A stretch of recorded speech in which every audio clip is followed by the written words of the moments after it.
अस्सलाम वालेकुम ख़वातीन व हज़रात।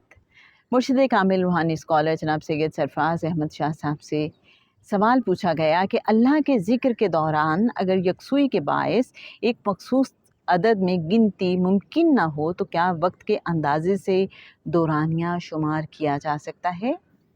आइए देखते हैं मुर्शिद कामिल रूहानी स्कॉलर जनाब सैयद सरफराज अहमद शाह साहब इस सवाल का क्या जवाब देते हैं। चलते हैं कहे फ़कीर के पेज 46 पर।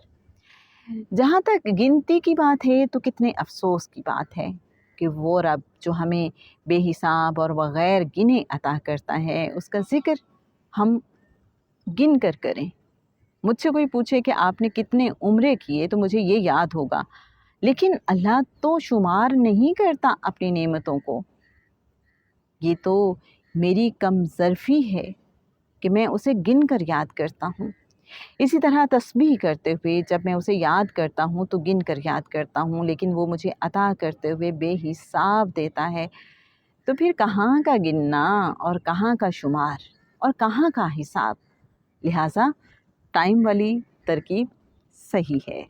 तो जनाब आज के लिए बस इतना ही। कल इंशाल्लाह एक नए सवाल और जवाब के साथ आपकी खिदमत में हाजिर होंगे। रुखसाना बशीर को इजाज़त दीजिए। अल्लाह हाफ़िज़।